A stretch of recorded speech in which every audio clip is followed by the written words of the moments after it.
Well, hello out there. Welcome to this week's edition of Friday Night Fever. I'm Jim Holder. Thank you so much for joining us. It's already week number 9 of the high school football season, believe it or not. Continues to roll along. Scores can be found on our ticker and also at WTVA.com. We begin with our game day haircuts and spa game of the week. It was Amory at Nettleton. And the team's running out, getting ready for this one. We're live at 5 and 6. It's 4 as well. Hopefully you saw us earlier in the day. All right, here we go. Amory's Hunter Jones, 15 touchdowns, 2 interceptions all year. But here he hands off to Charleston French. It's a good move because French going to make some moves and get a 30-yard gain to midfield. And then Jones calling his own number on the right side. And there he goes. He can throw and he can run. This is what he does. And Amory with an early 6-0 lead. Extra point was no good. Nettleton wastes little time coming back. Graham Gardner going to the air, finding Dedrick Johnson. That's his favorite target right down the sidelines. That's a 40-yard touchdown. Nettleton makes the extra point. Tigers in front. Yeah, flexing the muscles, 7-6. Nettleton on top. But then here comes Amory. Here comes Jones. Pass out to Braxton Griffin. Hit by Denarius Ivey. Going to be a fumble. Recovered by Keandre Johnson. And then, well, Gardner going to it again, handing off to Javonte Ewens here, takes it to the house, 65-yard touchdown run. Nettleton with the lead, but Amory would come back, and Amory does get the win, 41-27. Panthers win their 6th consecutive game. All right, Okolona at Smithville. Smithville in the maroon jerseys. And in the Seminoles opening drive, here's Jabril Smith. Big carry. Carries it all the way down. And Tony Hunter brings him down at the 10, and the Noles are on the warpath. But on 4th down, Octavian Miller sacked by Tyler Bogan and company. So they would turn it over on downs. Lamar Harvey's Chieftains will take over. But on their next drive, Kelsey Loving will not get much love from Smithville. He's brought down. Ryan Christian and Blake Williams in on the stop. 4th down for Okolona, and the Chieftains to punt. No, it's a fake, but Nehemiah Jones brought down by Tyler Bear and others. So Smithville's got the ball deep in Okolona territory. They are in business. And next play, Smith is going to run it in from 21 yards out. 6-0 Smithville. Noles go on to win in this one by the final of 32-6. All right, Itawamba AHS at Moorville. Indians undefeated coming in. They were up 35-0 in the second quarter. Troopers, though, refusing to quit. Dawson Phillips looking downfield, finding Cody Fisk. It's going to be a Trooper touchdown. Moorville on the board, down 35-7 at that point. Next to Itawamba drive. Davion Sistrunk fakes everybody, fakes me out at least. Big run. Finally brought down inside Trooper territory. Drive resulted in no points, though. And these guys again, they're on every week. What's up with that? But there they are. They make an appearance every week. Moorville, one more chance before the half. Phillips, the keeper. Daquan Waters and Isaac Green making the stop. And then a few moments after that, Phillips back to throw. He's scrambling. Watch him here. Breaks a couple of tackles. Looking for Blake Patterson perhaps, but instead it's Donovan Caldwell. In either case, it's a Trooper catch and it's a Trooper touchdown. Moorville cuts Itawamba AHS's lead to 35-14. But Indians with one more chance before the half. Ike Chandler throwing to Sistrunk, who was once a receiver, now on this play at least, down to the 20, and that gets a thumbs up from Indian fans. And then last play of the half, Chandler looking for his receiver, but going to be picked off by Pat Patterson. So positive plays for Moorville going into the half, but Itawamba AHS rolls 49-28. The Indians still undefeated on the season. South Pontotoc at Shannon, and homecoming queen, Jatavia Ford. Congratulations to her. We'll go to the action now. Keith Shannon dropping back, finding Omarion Guyton. Oh, that's pretty. 60-yard touchdown. Went for 2 and made it. Shannon with a 32-7 lead at this point as their fans are celebrating. South Pontotoc trying to get something going on offense. Clayton Heatherly handing off for fakes to Chris Morphus. Sacked by Shannon, so Cougars are going to be forced to punt to Darrell Carter's team. Shannon in the Wildcat now. Talon Dallas calling his own number, and look at him go. Just look at him. Why schools are looking at him. Just outruns everybody. 90-yard touchdown run. Shannon, the Red Raiders, rolling on homecoming. 60-7 is that final. New Albany. Don't feel like cooking? Come by. High scoring affair last year, high scoring affair this year. We're going to see a lot of defense, though. Bronner Cregan sacked by New Albany's Carson Galt for a 5-yard loss.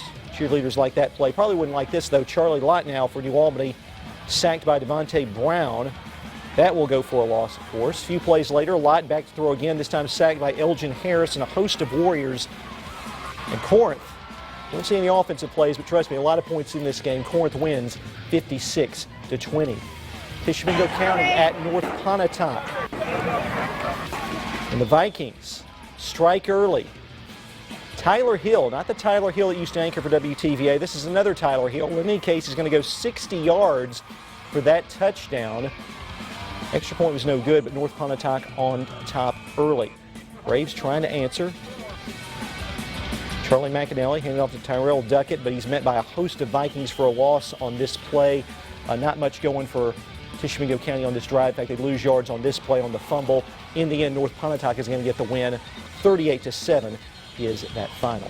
All right, every week we ask you to vote on our Instagram account. It's WTVA FNF for Band and Cheerleaders of the Week. It's between the two Game of the Week schools. The school with the most likes gets the win. This week's winner is Nettleton. So we will hear from the Nettleton Band when we return. But right now, the Nettleton Cheerleaders take us to the break. Whoop, whoop, in! Whoop, whoop, A's! Whoop, whoop, A's! In A-10! Let's go,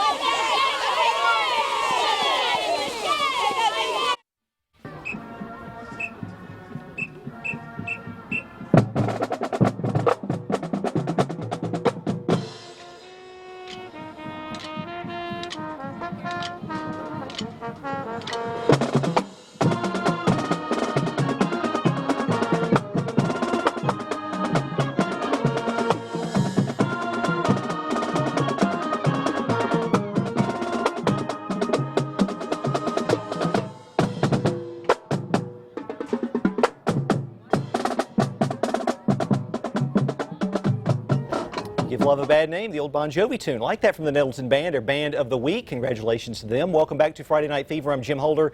Scores on our ticker at WTVA.com as well. Continuing with highlights. Number 1 Madison Central in 6A taking on number 2 Starkville in 6A. Big matchup in this one, and here we go. You see Jatavius Lucius down at the 10-yard line. A lot of fans this one hyped up about it. And Rufus Harvey here, Luke Altmaier finding him for the touchdown. Starkville on top, 7-0.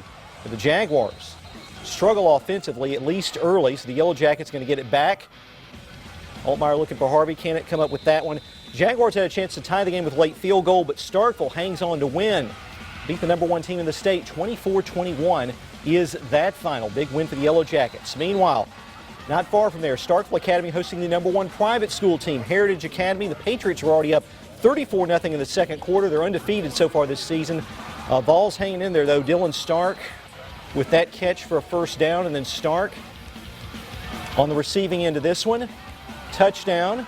So it's 34-7. Vols trying to hang in there, but Heritage is very tough. Noel Fisher scoring the touchdown for the Patriots. Patriots looking like the New England Patriots. They're still undefeated. Heritage rolling in this one. 42-7 is that final. Saltillo at Lafayette County. And here we go. And the Commodores taking the field, ready to go. And here's Randy Anderson scoring that one. First score of the night. Lafayette taking the early 7-0 lead. Later, Tigers with the football as Jake Prather's going to be back to throw. He will be picked off by Tobias Brown. It's going to be a pick 6. Lafayette County going to roll in this one. 49-0 is that final.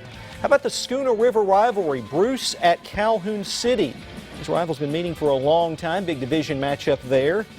And here we go. Trojans trying to establish the run early, but the Wildcats just all over them on this carry. Bruce looking for its first win in this series in quite a while. Third down, Maury Armstrong looking deep, but brought down by Marion Clayton. Wildcats then get the ball. They're ready to go on offense. Jaden Griffin trying to find the corner, but he is going to be brought down by Clayton. And then Wildcats continuing with the ground game, but this one is going to go for a loss. Calhoun City eventually would find the red zone, and they would also score a lot of points this one. Wildcats cruise 50-0 is that final. All right, Tupelo Christian Prep entered the night with a 5-2 record. The Eagles' only 2 losses have been to Nanawaya and Knox Pater, which are not only the top 2 teams in their division, but the top 2 ranked teams in Class 1A. TCPS in Sweet Potato Country tonight visiting Vardaman. And the cheerleaders, well, fired up about this one, ready to go. Why not? And early on, Vardaman down, trying to come back. Britton Bailey. Well, that would have been a big completion, but goes out of his receiver's hands. Later on the drive, here's Ty Edmondson, who's made a lot of big plays for Vardaman this year. Coming towards our own Evan Hensley, knocked out of bounds. So thankfully, Evan was okay. He was not caught up in that one. Nice tackle as well. Here's Bailey on the keeper, and he will get a first down for Vardaman, going out of bounds. Then Bailey looking for a score. But this play broken up by the Eagles. Graham Chrisman, nice play.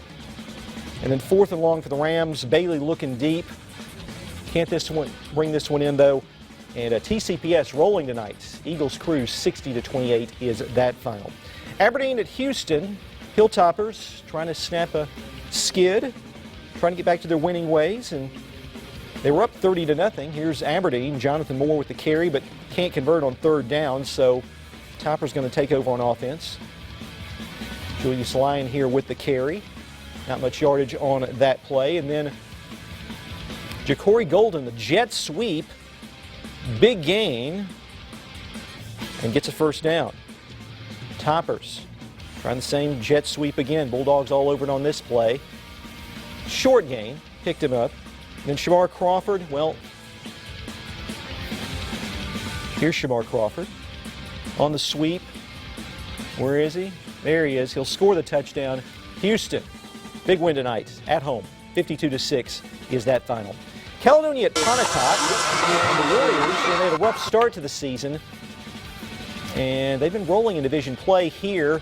Looking for a receiver, picked off by the Feds. Dylan May with that play. And then Caledonia going on a long drive. Darius Triplett carrying a bunch of Warriors. Knocked out of bounds shy of the goal line. A few plays later, Braden Edmondson scoring. Caledonia a 6-0 lead. The extra point was good, made it 7-0. Pontotoc coming back though, or trying to. Long pass, incomplete. So Feds will take it over. In the end, though, Warriors get the win. As I said, they're rolling now in division play. 24-21 is that final. Time for our college football preview. We begin with MSU. The Bulldogs coming off back-to-back losses to Auburn and Tennessee. Now, second-ranked LSU comes to Starkville. Joe Moorhead and company will face top-ranked Alabama in a few weeks, but the Tigers are their focus for now. In this league, in this conference, you got the number 1 team in the country on this side. You got the number 2 team in the country on this side, and I think you got 3 more in the top 10. So when I talk about the margin of error being small on a weekly basis, it's about negligible this week because there almost is no margin of error because of the way that they're playing. All right, MSU and LSU will kick off at 2:30 tomorrow. At 6:30, Ole Miss hosts Texas A&M. Rebels are coming off a loss last week at Missouri. Now, the Rebs faced Kelly Bryant last week, and they face another versatile signal caller Saturday in Kellen Mond. But it is the other side of the ball that also has Matt Luke's attention. Defensively, that's where I spent most of my time watching. They're very, very good inside. Matabuke and Brown, they're very physical and fast twitch inside. Very good at linebacker. They're long in the secondary, really long. And then offensively, they got several good receivers. And then Mond is an experienced quarterback. He can hurt you with his legs and he can throw it. So it's a huge challenge on both sides of the ball. All right, we'll have highlights from Oxford and Starkville on Saturday. Also, Alabama hosts Tennessee in a late game on the 3rd Saturday in October, and Southern Miss pays a visit to Louisiana Tech. Some quick scores that you've seen on our ticker. Tupelo got a big win tonight over Lewisburg. Kossuth 44-43 over Boonville. West Point big win over Grenada 20-13. Oxford over Horn Lake 14-10. That'll do it for this week's Friday Night Fever on WTVA. Here in a few minutes, we're going to start over in just a few minutes on WLOV, so be sure to tune in for that. We'll continue to post these scores and these updates at WTVA.com. For our entire staff, they do a great job every week, and we appreciate the help they give us. I'm Jim Holder. Have a great night and have a great weekend. Take care.